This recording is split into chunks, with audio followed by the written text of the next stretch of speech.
Salut tout le monde et bienvenue dans cette nouvelle vidéo. Aujourd'hui une vidéo qui va être très importante, notamment pour les plus débutants d'entre nous. Ce que je vais faire, c'est que je vais condenser mes quelques années d'expérience avec les concepts d'ICT et j'ai décidé de te donner aujourd'hui les 4 concepts qui, à mes yeux, seront les plus importants à connaître lorsque tu vas commencer à trader avec les concepts d'ICT. On va voir le concept de liquidité, la structure de marché, les sessions et enfin on finira par le FVG. Alors on va commencer avec le premier concept, qui à mes yeux est le concept le plus important, on va parler de la liquidité. Ce qu'il faut bien comprendre, c'est que le prix se déplace de liquidité en liquidité afin d'effectuer un mouvement important. Il y a une chose qui est primordiale à retenir lorsque tu vas faire du trading, c'est que tu es sur un marché d'offres et de demandes. Ce que ça veut dire, c'est que lorsqu'il va y avoir un acheteur, il va obligatoirement devoir y avoir un vendeur en face. C'est pour ça que les liquidités sont un élément primordial, puisque pour qu'il y ait des gros mouvements, eh bien, il faut qu'il y ait beaucoup d'échanges à un prix donné. Et c'est sur ces niveaux de liquidité qu'on va avoir le plus d'échanges, et c'est pour ça que généralement, une fois qu'on vient récupérer un niveau de liquidité, le prix effectue un mouvement assez impulsif. Pour illustrer mon propos, imaginons que tu souhaites acheter une McLaren 720S qui aujourd'hui cote à 220 000 € neuve. Toi, en tant qu'acheteur, à ton avis, où est-ce que tu serais le plus susceptible d'acheter cette voiture ? On est bien d'accord, tu serais beaucoup plus susceptible d'acheter cette voiture lorsqu'elle sera à 190 000 €, puisqu'elle est, on va dire, en décote par rapport à son prix de base. Donc là, dans toute cette zone ici, il y aura beaucoup de transactions de la part des acheteurs. Okay ? Maintenant, à l'inverse, si tu souhaites vendre cette même voiture, qu'elle cote 220 000 €, à quel prix tu seras beaucoup plus favorable pour effectuer une vente ? Eh bien, c'est l'inverse. Si un acheteur te propose 250 000 € alors que ta voiture cote 220 000 €, eh bien, tu seras beaucoup plus apte à effectuer une transaction pour la vendre dans ce secteur de prix plutôt que dans ce secteur de prix.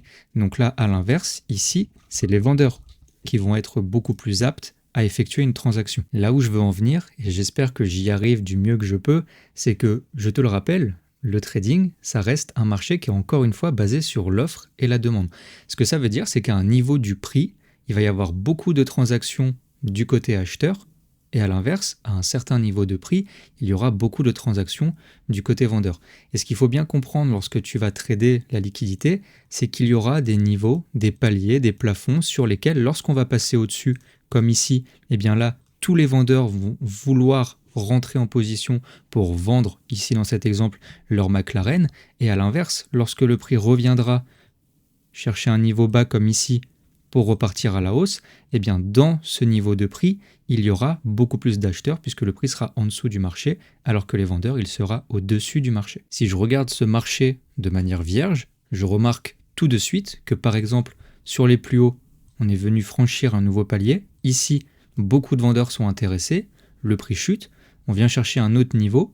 Ici, beaucoup d'acheteurs sont intéressés, le prix remonte. On vient rechercher encore ce dernier niveau, on vient le prendre, le marché remonte, etc. etc. Faut se rappeler que la liquidité, c'est toujours la bataille entre les acheteurs et les vendeurs, autrement dit la bataille entre l'offre et la demande. Avant d'aller plus loin, je prends 30 secondes pour te rappeler que si tu souhaites continuer d'apprendre à mes côtés et suivre mes trades au quotidien, être informé quand je poste une nouvelle vidéo ou encore être présent quand je lance un live, tu peux rejoindre mon canal Telegram, tu retrouveras le lien dans la description de cette vidéo. Bon, maintenant qu'on a vu la partie un peu théorique, quelles sont les liquidités que moi je vais utiliser à titre personnel ? Il y a 2 liquidités que je vais vraiment utiliser de manière quotidienne, ça va être les liquidités de session et les liquidités de structure. Pour rappel, les sessions de trading et la structure de marché font partie des autres concepts qu'on va voir dans cette vidéo. Pour les repérer sur le marché, c'est assez simple. Tu vas avoir de nombreux indicateurs qui vont tracer pour toi les sessions. Personnellement, j'utilise session de Luxalgo. Donc celui-ci, je te laisse le mettre et le paramétrer pour avoir les bonnes sessions. On verra juste après les différentes horaires. Et l'idée, c'est juste que au-dessus et en dessous de chaque session de trading, il va y avoir des niveaux de liquidité qui vont être intéressants à venir récupérer. Imagine que tu arrives sur la session de New York à 14h. Quels sont les points clés que tu vas regarder sur le marché ? Bien généralement, ce qu'ils vont regarder sur la session de New York, c'est le plus haut et le plus bas qui a été formé juste avant sur la session de Londres ou sur la session asiatique. Ce sont des niveaux clés sur le marché qu'on va appeler des niveaux de liquidité. Ok, si je regarde rapidement sur ce graphique, eh bien je vois par exemple qu'ici, on est venu prendre le haut de la session asiatique, on a eu un petit retournement. Ici, on est venu prendre le bas de la session asiatique, on a eu une belle impulsion à la hausse. Ici, on a pris le haut de la session asiatique, retournement. Ici, on a pris le bas de la veille de la session de New York. Qu'est-ce qu'on a eu? Un petit retournement. Et tu verras, c'est comme ça quasiment tous les jours. Concernant la structure de marché, c'est un peu le même principe. Donc, on va avoir par exemple une tendance haussière. On verra après, par la suite, plus en détail comment fonctionne la structure et les différents concepts qu'on pourra utiliser entrer dans la structure. Mais l'idée principale, c'est qu'au-dessus de chaque point haut et en dessous de chaque point bas, il y a des niveaux de liquidité qui doivent être récupérés avant d'initier un gros mouvement. Profitons-en pour passer au deuxième concept de cette vidéo, la structure de marché. Ce qu'il faut comprendre, c'est que l'idée derrière le fait de trader la structure de marché, c'est surtout de savoir définir dans quelle tendance on va se trouver. Ici, on est dans ce qu'on va appeler une tendance qui est haussière. Ok, pourquoi une tendance haussière? Parce que si tu regardes, on fait à chaque fois des plus hauts, de plus en plus haut, sans jamais revenir en dessous des points bas formés juste ici. Ok? À l'inverse, ici, on va être dans ce qu'on appelle une tendance baissière. Le principe reste le même. Si on regarde les points de structure, on fait des plus bas de plus en plus bas, sans jamais revenir au-dessus de ces sommets. Troisième et dernière tendance, ça va être ce qu'on va appeler le range. Alors certains peuvent aussi l'appeler l'accumulation. Honnêtement, c'est la même chose. L'idée principale, c'est juste que, en fait, on est enfermé entre une borne basse et une borne haute. Ok, on n'a pas de structure ou de tendance clairement définie. Le marché va à l'horizontale au lieu d'aller à la verticale, soit par le haut, soit par le bas. Ce qui est hyper intéressant avec le fait de trader la structure de marché, c'est qu'il va y avoir d'autres concepts qui vont être uniquement basés sur la structure. Par exemple, on va voir le break of structure. Qu'est-ce que c'est un break of structure? C'est simplement le fait de venir casser le dernier sommet dans une tendance haussière ou de venir casser le dernier creux dans une tendance baissière. Donc ça, c'est ce qu'on va appeler un BOS pour un break of structure, une cassure de la structure. Deuxième concept que moi-même je vais utiliser de manière régulière, c'est ce qu'on va appeler un market structure shift. À l'inverse du break of structure, on va bien venir casser un sommet ou un creux, mais par contre, qui va venir inverser la tendance. Par exemple, ici, mon dernier creux dans cette structure haussière, il est juste ici. Et bien, lorsque le prix va venir casser ce creux, j'aurai un market structure shift. Ce que ça m'indique, c'est qu'il y aura potentiellement un retournement de tendance puisque les vendeurs sont en train de reprendre la main sur les acheteurs. C'est la même chose ici. Si je regarde mon dernier sommet, il est juste là. Et donc, lorsqu'on viendra casser ce niveau par le haut, ça me montrera que potentiellement les acheteurs auront repris la main sur les vendeurs. Troisième concept, et c'est un concept que j'ai personnellement mis du temps à intégrer, et c'est vraiment malheureux puisque c'est hyper important, c'est les sessions de trading. Le problème, c'est que quand tu veux apprendre les concepts ICT, tu es tout de suite bombardé avec plein de concepts pour prendre des positions. Tu vas avoir du FVG, de l'order block, du breaker block, des cassures de la structure, des market structure shift, etc., etc. Mais en fait, il y a un concept qui est primordial et que je vois encore trop peu chez les débutants, c'est la prise en compte des différentes sessions de trading. Attention, il va falloir différencier deux choses. Les sessions de trading et ce qu'on va appeler les kill zones. Les sessions de trading, c'est juste les horaires que tu vas utiliser pour définir tes niveaux de session. Par exemple, moi, ma session asiatique, elle va de 1h du matin à 8h du matin. Tout ce que je donne est en UTC plus 1. Ok, on va mettre Asia 1h, 8h. London, moi, ça va être 9h, midi. Et New York, ça va être 14h, 17h. Ok, ça, 18h, pardon. Ça, c'est pour mes horaires de session que je vais définir dans mon indicateur. Ok, tu vois bien 1h, 8h, 9h, midi, 14h, 18h. Ok, donc c'est ces niveaux de session qui vont me permettre, comme on l'a vu précédemment, de prendre le haut et le bas comme niveau de liquidité.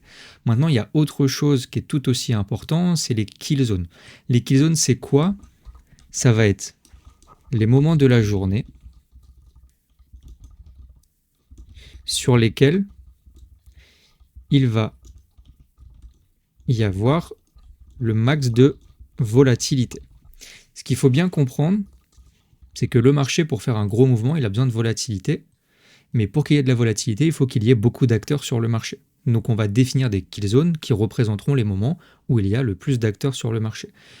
Très généralement, ça va être sur les ouvertures de session. Donc par exemple, pour la kill zone de Londres, ça va être, on va dire 9h, 10h30. New York, ça va plutôt être, on va dire 14h30, 16h. Okay, c'est généralement aux alentours des horaires d'ouverture où il y aura le plus de volatilité. Et ce qu'il faut bien comprendre, c'est que ça n'a aucun intérêt d'aller trader en dehors de ces périodes. Tu ne pourras pas prendre une position à 22h le soir ou à 4h du matin sur la session asiatique si tu veux trader des paires comme l'euro USD. Okay, suivant la paire que tu trades, je te laisserai te renseigner pour voir les niveaux de volatilité, mais si tu trades de l'euro USD, du gold ou ce genre d'actifs, tu n'as aucun intérêt à trader en dehors de ces kill zones. C'est plutôt dangereux puisque comme il n'y a pas de volatilité, le prix a tendance à bouger de manière un peu incohérente. Quatrième et dernier concept de cette vidéo, on va parler du FVG. Alors c'est vrai qu'il y a beaucoup de concepts ICT qui sont très intéressants. Je pense notamment à l'order block, au breaker block. Il y a le FVG évidemment qu'on va voir, le FVG inversé, etc. De mon ressenti personnel, l'un des concepts qui revient le plus souvent et qui est le plus utilisé de la majorité, ça reste quand même le FVG pour Fair Value Gap. Qu'est-ce que c'est un FVG pour faire vraiment le plus simple possible? Ça va être un endroit sur lequel il va y avoir un déséquilibre du prix. C'est-à-dire que le marché va bouger trop vite dans un sens, soit à la hausse, soit à la baisse, sans laisser la possibilité à tous les acteurs de prendre une position. Pourquoi est-ce que ça arrive? À vrai dire, c'est surtout parce que généralement, il y a un trop gros pic de volume. Donc ça peut être expliqué soit par un ordre assez massif qui vient d'être passé sur le marché, ou alors parce qu'il y a des niveaux qui sont vraiment très importants et qui vont faire bouger le prix très rapidement sans que tout le monde ait le temps de se placer dessus. Comment on repère un FVG? C'est assez simple, ça va être sur 3 bougies obligatoirement, et en fait c'est lorsque la première bougie et la troisième bougie ne vont pas se toucher ni au niveau du corps ni au niveau des mèches. Donc par exemple ça sera juste ici, si je reprends, on a le haut de la mèche de la première bougie et le bas de la mèche de la troisième bougie. Eh bien, ce niveau sera mon niveau de FVG. Et ce qui est très intéressant, et c'est pas pour rien que je l'ai mis dans les 4 concepts les plus importants à savoir, c'est que ces niveaux de FVG ont grandement tendance à venir se faire retest ou se faire combler. C'est-à-dire que le prix aura de grandes probabilités de revenir soit réagir dessus pour repartir à la hausse, soit au contraire de venir l'inverser, auquel cas là ce sera un FVG inversé, mais ce n'est pas le but de cette vidéo. Le concept nous qu'on va voir c'est le FVG classique, donc revenir pour repartir après à la hausse. Donc l'idée c'est quoi? En fait c'est de venir prendre une position directement sur cette FVG. Pour faciliter la lecture des FVG, tu vas retrouver plein d'indicateurs, tu as juste à aller ici, taper FVG, par exemple prendre celui de Nephew Sam, et en fait comme tu peux voir, ça va directement tracer pour toi sur ton graphique les différents niveaux de FVG. Et comme tu peux voir, le prix a tendance à revenir pile dessus pour ensuite effectuer un gros mouvement. Okay, évidemment, ce n'est pas un concept à lui seul qui te permettra de prendre des positions, mais c'est un concept qui va te permettre, lorsque tu vas devoir faire une analyse complète, de venir définir un point d'entrée très très intéressant. Et justement, en parlant d'analyse, je te propose d'en réaliser une avec les 4 concepts qu'on vient de voir. Donc premièrement, la liquidité.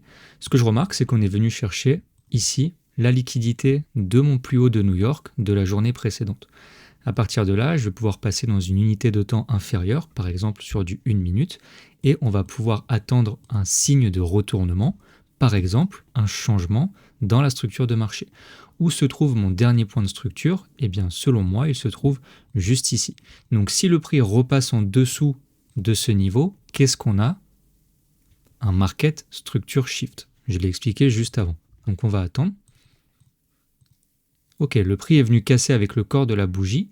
J'ai bien mon market structure shift, donc j'ai un changement dans ma tendance de marché qui jusqu'à présent était une tendance, je le rappelle, haussière. Si on regarde ici, qu'on reprend les points de structure, à chaque fois on fait des plus hauts de plus en plus haut sans jamais revenir casser les précédents creux. Donc on est bien dans une tendance haussière, on prend une liquidité, un niveau sur lequel on sait qu'il va y avoir potentiellement beaucoup de vendeurs qui vont être intéressés. On passe en unité de temps inférieure, on a un market structure shift, et qu'est-ce qu'on voit juste ici ? Un très bel FVG. Pourquoi je ne prends pas celui-là? Parce qu'il est un peu trop bas. Autant aller chercher les derniers FVG, puisque l'idée c'est que dans tous les cas, tous les FVG devront être comblés. Donc autant aller chercher une position directement ici. Élément que je dois regarder, est-ce que je suis dans ma kill zone? Il est quelle heure? 9h30. Parfait. Je suis à l'ouverture de la session de Londres. Donc là, je pourrais placer un ordre de vente, mettre un SL au-dessus de mes niveaux pour me protéger, et par exemple aller target, pourquoi pas, ici, le bas de la session de Londres. Et là, j'ai un magnifique trade avec un risk-reward de 3,70 qui reprend les 4 concepts que je t'ai expliqués. La liquidité, la structure de marché, on est dans la session et on rentre sur un FVG.